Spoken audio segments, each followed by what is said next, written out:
오늘은 먼저 제 예전의 사역 이야기를 나누려고 합니다. 어느덧 벌써 한 10년 전의 이야기인데 2012년 정도의 일인 것 같아요. 제가 연평도로 군선교를 가게 되었습니다. 아마 인천에서 배를 타면 한 4시간 반이었던 것 같아요. 거의 5시간 가량 걸려서 연평도를 가게 되었는데 친구 중에 군목이 있었습니다. 해군 군목이 있어서 그 친구 덕분에 제가 목포도 갔었고 포항도 갔었고 이제 연평도를 가게 됐었어요. 여러분, 근데 그 당시에 연평도에 어떤 일이 있었는지 혹시 기억하실지 모르겠어요. 2010년쯤에 이제 그때 우리 군인들이 포격 훈련을 하고 나서 그 다음에 이제 연평도 사람들이 사는 또 군부대 방향으로 저 북쪽에서 포가 날라왔었던 사건들이 있었습니다. 그때 사상자도 발생되었고 또 특별히 그 당시에 많은 사람들이 충격을 받았었던 거는 그 북한의 공격이 CCTV에 그대로 다 찍혔다라는 거예요. 그러니까 과거에는 우리들이 그냥 우리 남과 북이 대치해 있고 전쟁의 위협이 있었고 뭐 이런 그냥 추상적으로만 알고 있었다가 이제 화면으로 정말 그 연기 나는 것과 어떤 이 피해들이 발생된 것을 보니까 많은 분들이 충격을 받았던 그 시간들이 기억이 납니다. 그리고 나서 그 이후로 2년이 지나서 그 당시에 그 연평도에 있는 민간인 교회죠. 그 교회의 요청으로 여름 성경학교 사역을 감당하고 또 그곳에 있는 해병대 군인들에게 복음을 전했었습니다. 연평도가 정말 섬이 작더라고요. 뭐 10분도 아닐 겁니다. 한 5분 정도면은 그냥 섬 한 번 도는 느낌이에요. 그래서 연평도로 차를 타고 가면은 민간인 지역에 나왔다가 좀만 걷거나 아니면 차를 타고 가면은 군인 관리 지역에 나오고 거의 뭐 그런 경계가 없을 정도로 아주 작기도 하고 또 군사 요충지로 중요한 위치에 있었습니다. 그때 이제 교회 성도님 가운데 이제 포도 농사를 하는 분이 계셨어요. 포도 농사라는 분이 계셔서 그때 이제 포도밭에 찾아가서 제가 그 명칭을 잘 모르겠습니다. 여러분, 포도를 보면 이렇게 종이 싸는 작업을 하지 않습니까? 그러니까 이제 포도가 열리긴 했는데 완전하게 수확할 때는 아니었고 그것이 좀 더 잘 자라기 위해서 이제 신문지 같은 이 종이를 이렇게 씌우는 작업들을 그때 했었습니다.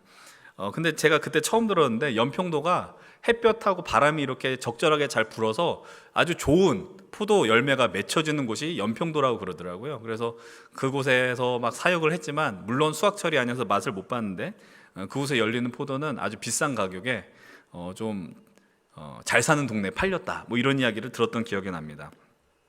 근데 그때 이제 딱 포도나무를 대하면서 느꼈던 게 뭐냐면 정말 포도나무는 건질 게 없다라는 거였습니다. 포도나무에서 건질 수 있는 거는 그냥 말 그대로 포도 열매 이외에는 없었다라는 거예요. 뭐 이게 좀 줄기가 두꺼워서 뭐 건축자재에 쓸 일도 없었고 그리고 뭐 이파리가 커서 우리의 어떤 더위를 식혀줄 수 있는 그런 역할을 하는 것도 아니었습니다. 정말 포도는 열매가 중요하구나라는 것을 그때 사역하면서 보게 되었어요. 여러분들 아시는 것처럼 성경을 보면은 이 포도의 이야기가 상당히 많이 나옵니다. 포도와 포도나무, 왜 그런가 생각해 보면 포도나무는 풍요의 상징이었습니다. 그리고 예수 그리스도께서 사시던 이 팔레스타인 땅에 가장 주된 음료는 물이 아니었어요. 그때는 석회질이 많이 있는 물이기 때문에 그걸 다 마실 수 없고 대신 그들이 마셨던 음료가 바로 포도주였다라는 겁니다. 그래서 포도 농사가 잘 지어져야만 그들의 삶이 더욱더 풍족해지고 넉넉해지더라라는 거였어요. 그래서 포도나무에게 중요한 건 뭐냐면 당연히 포도 열매가 잘 맺어졌느냐 그렇지 않느냐였다라는 겁니다. 오늘 우리는 이제 요한복음 3번째 시간입니다. 요한이 듣고 전한 예수의 음성 3번째 시간으로 요한복음 15장의 장면을 나누려고 합니다. 근데 요한복음 15장의 장면에 이르기 전에 바로 직전에 어떤 일들이 있었는지를 한번 봐야 됩니다. 장면의 전환, 장소의 전환이 일어났다는 것을 우리가 발견하는데요. 14장 30절 말씀입니다. 함께 14장 30절의 말씀을 함께 읽어봅니다. 시작. 오직 내가 아버지를 사랑하는 것과 아버지께서 명하신 대로 행하는 것을 세상이 알게 하려 함이로라. 일어나라, 여기를 떠나자, 이렇게 이야기하셔요. 여러분, 요한복음 13장과 14장은 예수님께서 제자들하고 마지막 십자가 직전에 함께 나누는 식탁의 자리가 13장, 14장입니다. 우리가 흔히 미켈란젤로의 그림에서 보는 최후의 만찬이 바로 요한복음 13, 14장에 등장하는 거죠. 그런 다음에 그 상황이 정리가 되고 예수님이 제자들을 향해서 요청합니다. 일어나라, 여기를 떠나자라고 요청하세요. 이 말씀의 의미를 잘 보셔야 돼요. 이제 외부의 위협이 오니까 도망치자라고 얘기하시는 것이 아니라 일어나라, 이제 우리가 십자가로 가자라고 요청하시는 겁니다. 이 장면의 분위기는 조금 더 비장하기도 하고 무겁기도 하더라라는 거예요. 그리고 이제 이후에 우리가 잘 알고 있는 겟세마네 동산이라고 이야기합니다. 감람산으로 우리 주님과 제자들이 자리를 이동하고 있었다라는 거예요. 근데 그 이동하는 가운데 우리 주님께서 아마 포도나무를 보셨던 것 같아요. 그리고 그때 이게 밤이라고 말씀드렸잖아요. 이 달빛에 이 포도나무가 비춰질 때 얼마나 좀 예뻐 보였겠습니까? 그때에 주시는 말씀이 바로 오늘의 말씀이에요. 요한복음 15장 1절 2절 한번 같이 읽어보겠습니다. 시작. 나는 참 포도나무요 내 아버지는 농부라. 물은 내게 붙어 있어 열매를 맺지 아니하는 가지는 아버지께서 그것을 제거해 버리시고 무릇 열매를 맺는 가지는 더 열매를 맺게 하려 하여 그것을 깨끗하게 하시느니라. 오늘 예수님께서 자신을 참 포도나무라고 소개하십니다. 그리고 우리 아버지는 농부가 되어주신다라고 이야기하세요. 여기에서 중요한 것 다 중요합니다. 우리 주님이 예수께서 참 포도나무가 되어주신다라는 것과 그리고 우리 하나님 아버지께서 농부가 되어주신다라는 것 다 중요합니다. 그런데 예수님이 이 말씀을 잘 보셔야 됩니다. 그냥 나는 포도나무라고 하시면 될 것을 왜 참 포도나무라고 하셨을까요? 그냥 포도나무라고 해도 되는데 참 포도나무라는 굳이 그 단어를 포함시켰다라는 거예요. 이 말씀을 이해하기 위해서는 우리가 이사야 5장의 말씀을 기억할 필요가 있습니다. 이사야 5장은 포도원의 노래라고 불리우는 장이죠.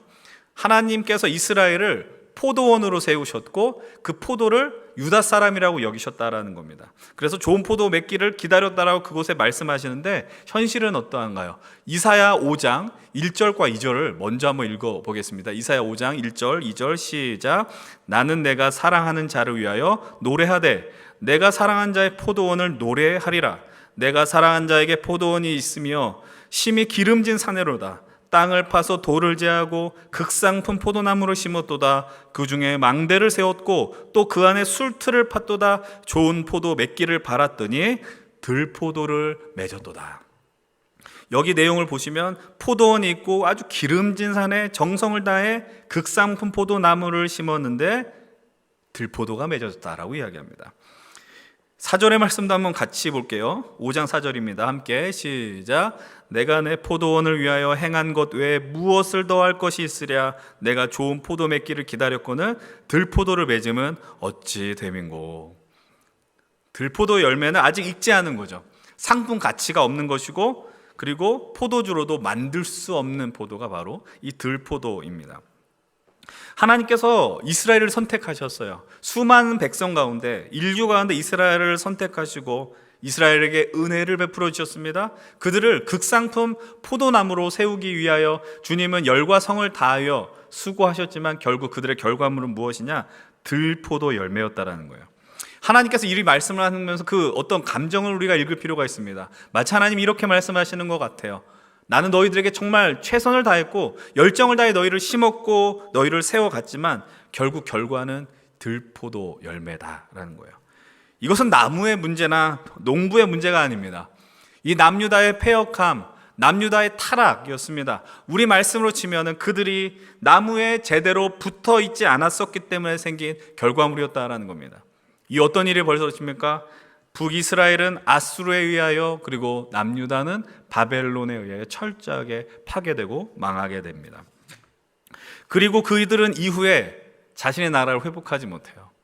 회복하지 못하고 계속해서 피지배자의 신분으로 때로는 고통 가운데 그렇다 때로는 나라의 회복을 위하여 끊임없이 분투하였습니다. 그들은 나라의 영광을 회복하기 위해서 무력을 사용하기도 했고 정치력을 사용하기도 했고 그래서 우리들이 좋은 포도가 되겠노라라고 결단하며 애를 썼지만 모든 것들이 다 무의로 돌아갔습니다.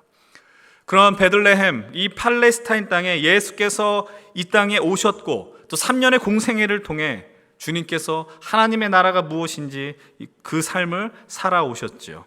그리고 스스로 이렇게 오늘 말씀을 통하여 규정하십니다. 나는 참 포도나무이다 라고 이야기하시죠. 사랑하는 여러분, 이것이 바로 우리 예수님께서 이 땅에 오신 이유입니다. 이 포도나무를 통하여 우리가 발견하게 되는 첫 번째 메시지는 바로 이것이다라는 겁니다. 이스라엘의 회복입니다. 들포도였던 이스라엘이 참포도나무 예수 그리스도로 인하여 그들이 회복된다라는 거예요. 그 완전한 회복을 위하여 하나님이실 수밖에 없는 예수 그리스도께서 인간이 되어 이 땅에 오셨습니다.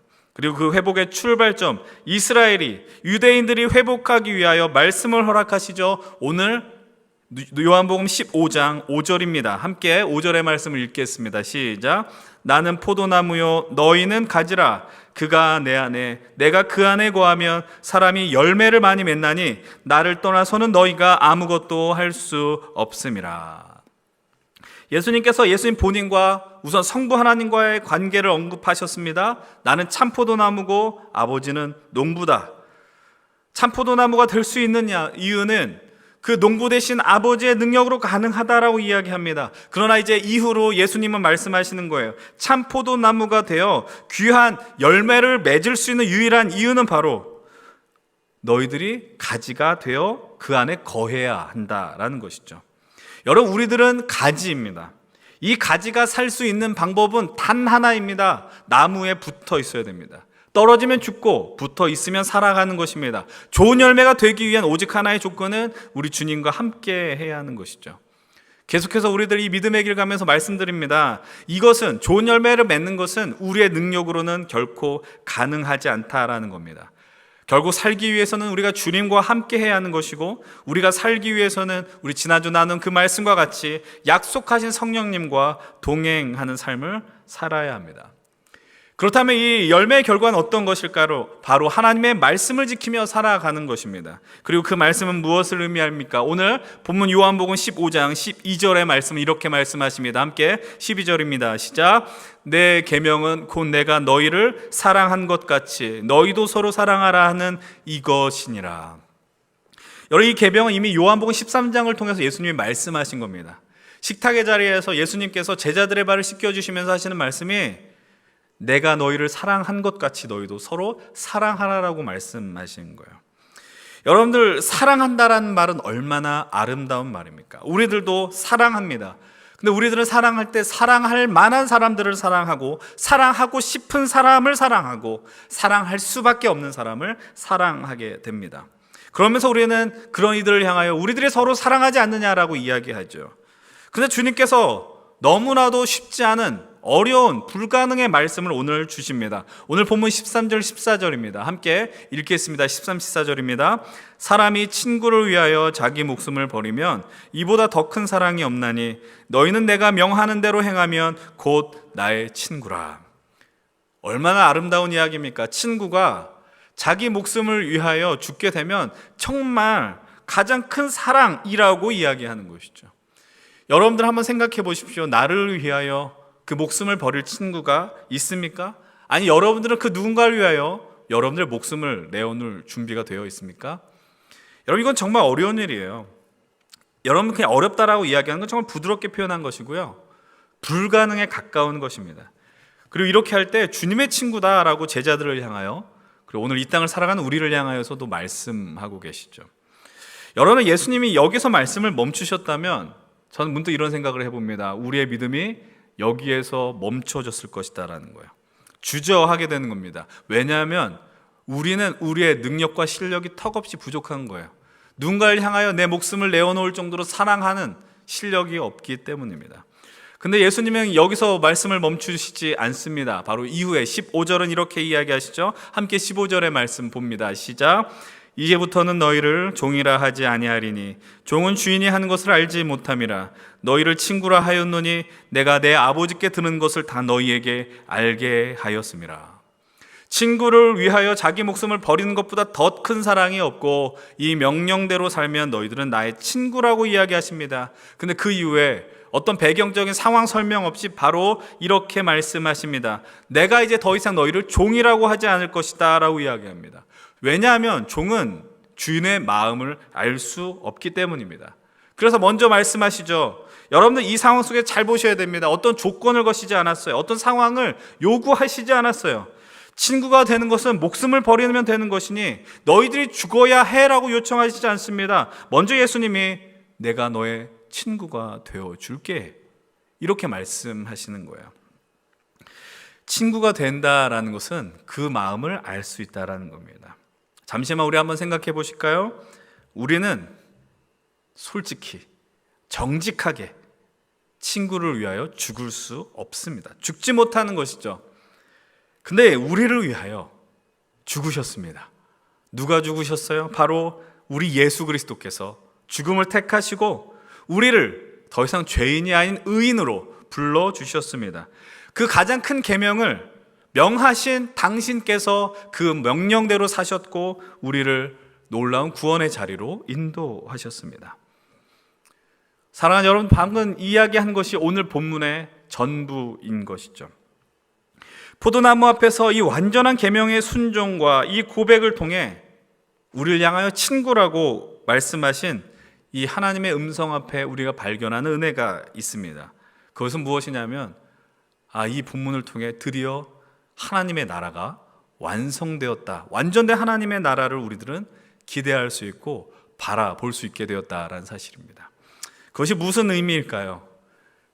여러분, 우리가 지금 이제 요한복음 공동체 성경 읽기를 진행하고 있습니다. 어제까지 요한복음 3장을 읽었고 이제 이번 주부터 한 주간 4장부터 10장까지의 말씀을 읽어 내려갈 것입니다. 여러분, 요한복음 2장의 말씀을 기억하실 것입니다. 혼인잔치에 포도주가 부족했습니다.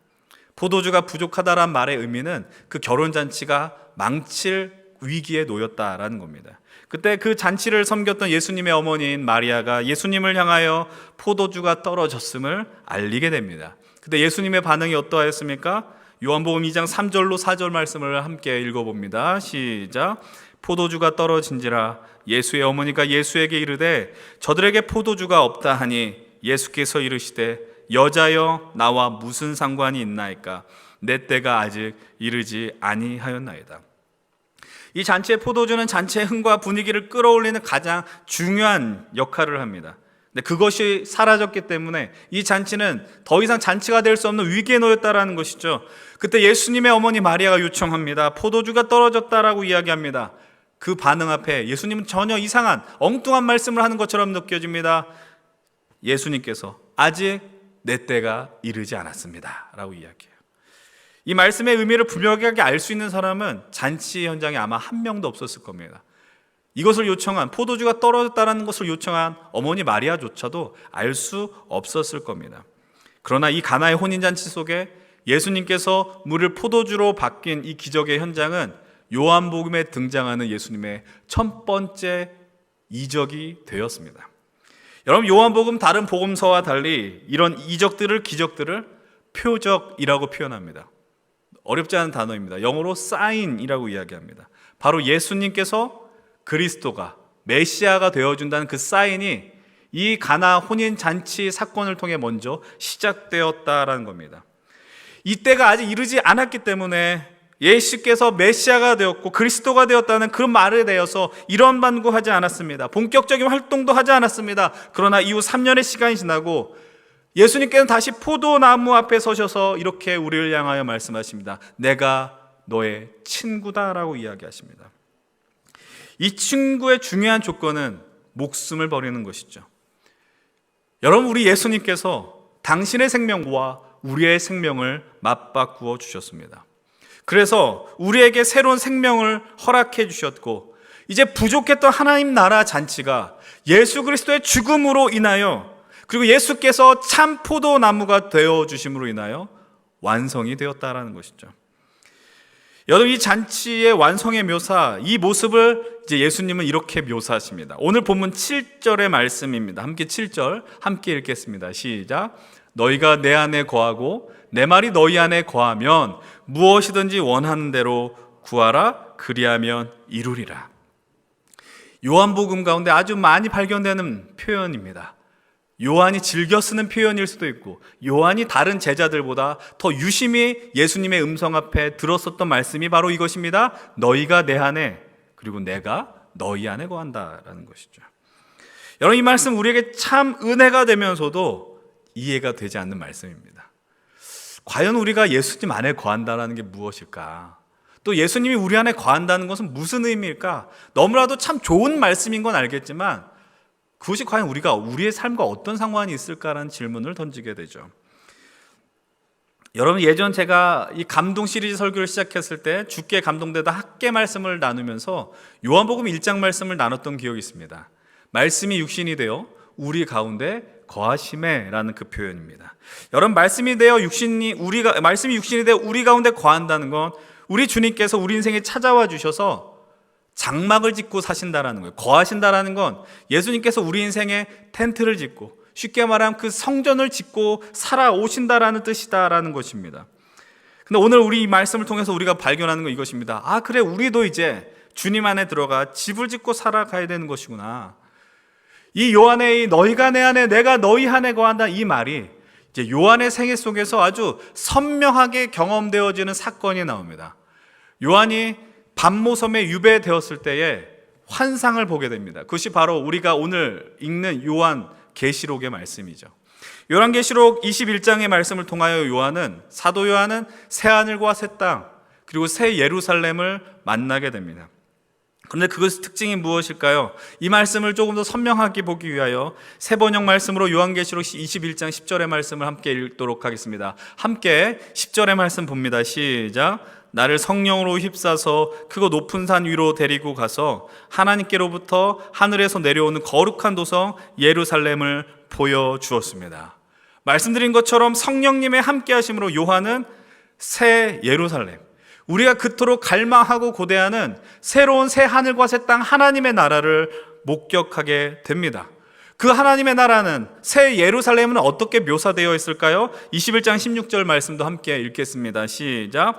그 도성은 내 모가 반듯하여 가로와 세로가 같았습니다. 그가 막대기로 그 도성을 재어보니 가로와 세로와 높이가 서로 똑같이 12,000 스타디온이었습니다.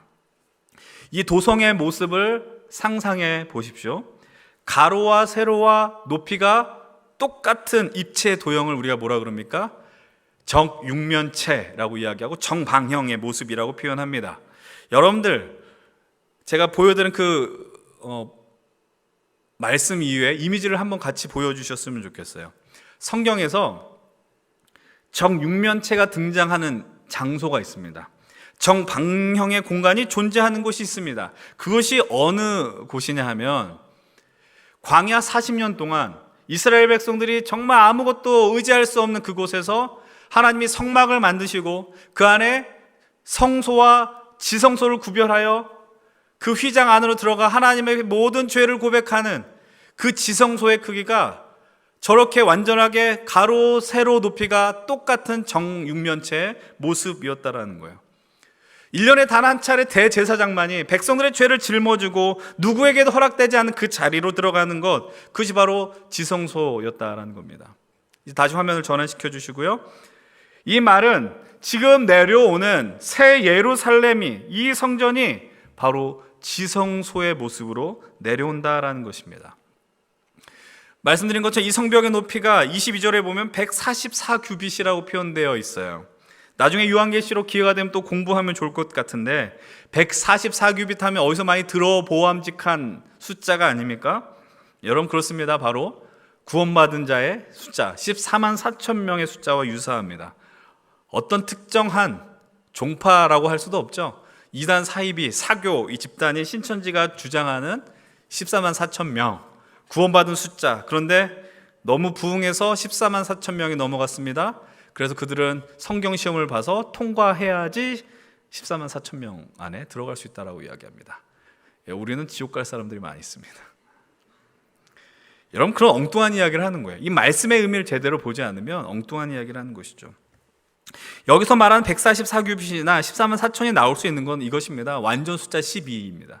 구약의 12지파 12, 그리고 신약의 12명의 사도, 그래서 12 곱하기 12가 144, 완전함을 의미하는 것이고, 거기에 1000은 무엇입니까? 곱하기 1000, 아주 많다라는 의미의 1000을 곱해서 아주 많은 수가 구원받는다라는 것이 14만 4천인 것이죠. 완전함을 의미하는 거예요. 144규빗도 마찬가지입니다. 이 도성은 완전한 하나님의 나라라는 것이죠. 그러면 12,000 스타디온은 무엇을 의미하는 것일까요? 12,000 스타디온은 오늘 우리로 환산하면 약 2,200km의 거리인데요. 이것은 그냥 단순히 크다라는 의미가 아니라 당시에 가장 막강한 나라였던 로마보다 더 큰 도성이, 그리고 그 어떤 세상 나라보다 가장 강력하고 힘 있는 곳이 하나님의 나라임을 표현하는 겁니다. 근데 여러분들 그냥 단순히 이게 하나님 나라가 커, 완전해, 숫자가 크기 때문에 우린 힘이 있어, 이게 중요한 것이 아니라 너희가 내 안에 거한다라고 할 수 있는 이 완성본이라고 하는 이 말씀이 바로 21장 22절에 등장을 합니다. 우리 함께 22절 말씀을 같이 한번 보겠습니다. 시작. 나는 그 안에서 성전을 볼 수 없었습니다. 그것은 전능하신 주 하나님과 어린 양이 그 도성의 성전이시기 때문입니다. 하나님의 나라가 임했는데 사도 요한 이렇게 이야기합니다. 성전이 보이지 않습니다라는 겁니다. 성전이 보이지 않습니다. 이게 도대체 무슨 말이겠습니까? 질문 해답이 나와 있죠. 성전을 볼 수 없었던 이유는 주 하나님과 어린 양 예수 그리스도를 의미하는 겁니다. 그분이 하나님의 성전인데 성전을 볼 수 없다란 말의 의미는 성전은 어떤 특정한 장소나 구역으로 정해질 수 없는 것이고 우리가 발 딛는 모든 것이 하나님의 성전이다라는 의미를 하는 겁니다. 제가 좀 더 쉬운 예를 들어 드릴까요? 요즘 한참 뉴스에 청와대에 대한 이야기가 많이 나옵니다. 여러분이 청와대에 초청을 받아서 청와대에 들어갔는데 그 안에 영빈관에 있으면서 자꾸 이런 이야기를 하는 겁니다. 청와대가 보이지 않아라고 이야기하는 거예요. 삼청동 바깥에서 봤을 때는 청와대 건물이 보이는데 안으로 들어갔더니 청와대가 보이지 않아, 이 소리를 하는 거예요. 지금 사도 요한이 얘기하는 겁니다. 이미 사도 요한이 발을 딛고 있는 그 자리가 하나님의 성전이라는 거예요. 그 날이 오면, 그때가 오면, 하나님 나라의 완전한 그때가 오면 그냥 우리가 연신교회를 와야지 하나님의 나라가 아니고 어떤 특정한 공간을 가지 하나님의 나라가 아니고 이 땅의 모든 것이, 우리가 발 딛고 살아가는 모든 것이 하나님의 나라이고 하나님과 교제할 수 있는 완전한 곳이다라는 겁니다. 여러분, 지성소가 내려왔습니다. 지성소는 무엇이라고 이야기했어요? 하나님과 교제가 이루어지는 곳이라는 거예요. 오늘 우리가 보는 요한복음에서 말씀하는 너희가 내 안에, 내가 너희 안에 서로 집을 짓고 살아가는 건 바로 완전한 이 교제가 벌어지는 하나님의 이 약속의 말씀, 우리가 어떤 곳에 있든지 그것이 성전이다라는 것, 그 말씀을 의미하는 것입니다. 오늘 제가 들은 이 말씀이 너무 멀게 느껴질지 모르겠어요. 그런데 여러분, 분명한 것은 우리의 하나님께서 주 예수 그리스도를 주로 고백하는 자들에게 하나님 나라의 회복과 완성이라는 엄청난 약속을 허락해 주셨다라는 것입니다. 여러분들에게 어떤 무언가 요청을 한 게 아니에요. 구원의 자격을 준 게 아닙니다. 여러분들이 오늘 이 자리에 왔을 때 세상에 수만 가지 신이 있는데 기독교의 하나님이 좀 믿을 만한 신이구나 이렇게 선택해서 온 것이 아니라는 거예요. 내가 그 신이 위대하니까 내가 정성을 다드리고 내가 굴복해서, 그래서 구원의 자리를 허락하신 게 아니라는 겁니다. 오늘 우리가 이곳에 예배를 회복하며 주님의 힘으로 우리가 회복되어지고 하나님 나라의 회복과 완성을 고대하고 기대할 수 있는 이유는 딱 한 가지밖에 없다라는 겁니다. 오늘 우리가 선택한 본문 16절의 말씀을 같이 읽어보겠습니다. 함께 요한복음 15장 16절입니다. 시작.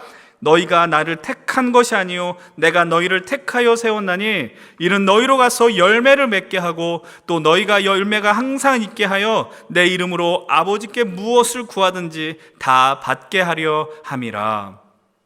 이 모든 구원의 은혜, 놀라운 하나님의 나라 잔치의 완성은 여러분들이 어떠한 정성을 다 펼쳐서가 아니라, 간절함이 아니라 하나님의 선택에 달려있음을 발견하게 됩니다.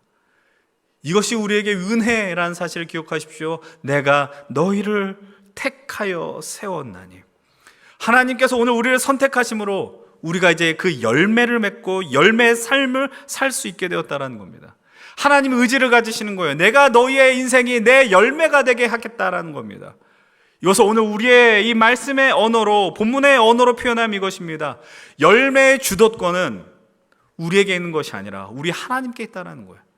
여러분, 오늘 우리의 삶의 태도는 이것입니다. 열매를 많이 맺기 위함입니다. 여러분들, 내가 내 상품 가치를 높이기 위해서 열심히 치열하게 공부하고 일하고 연봉이나 직급이 올라가고 그것이 신분 상승할 수 있는 기회가 되며, 그럼 내가 극상품이 되겠노라, 극상품 포도가 되겠다라고 우리는 지금 생각하고 있다라는 거예요.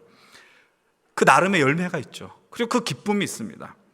그런데 우리 삶의 진정한 열매는 내 인생에 집중함으로 생기는 열매가 아니라요, 타인을 향한 생명의 열매로 흘러가야 되는 것입니다. 그것이 오늘 이야기하는 서로 사랑하라라는 것이에요. 그것이 우리가 맺어야 하는 열매임을 오늘 우리 예수님께서는 말씀하고 계시는 겁니다. 그리고 그 열매가 가능하기 위해서는 우리를 위하여 당신의 생명을 주신 예수 그리스도를 구주로 고백하고 진실로 믿으며 나아가게 되는 것이죠. 그때 오늘 그때가 돼서야 누릴 수 있는 은혜가 바로 그래서 이것이 되는 겁니다. 아까 읽었던 15절의 말씀인데 함께 다시 한번 15절을 읽어보겠습니다. 시작. 이제부터는 너희를 종이라 하지 아니하리니 종은 주인이 하는 것을 알지 못함이라. 너희를 친구라 하였노니 내가 내 아버지께 들은 것을 다 너희에게 알게 하였음이라. 주님의 친구가 되었습니다. 이제 친구를 위하여 목숨을 버리는 것만큼 더 큰 사랑이 없는 가운데 우리 예수님께서는 우리를 위하여 목숨을 버려주십니다. 이제 더 이상 우리는 들포도나무가 아닙니다. 상품 가치 없는, 버려지는 그런 가치 없는 인생들이 아니라 참 포도나무 대신 예수 그리스도에게 붙어있는 가지가 되어서 풍성한 열매, 성령과 은혜의 열매를 맺고 살아가게 되는 겁니다. 너무 스스로 상품 가치를 높이려고 애쓰지 않았으면 좋겠어요.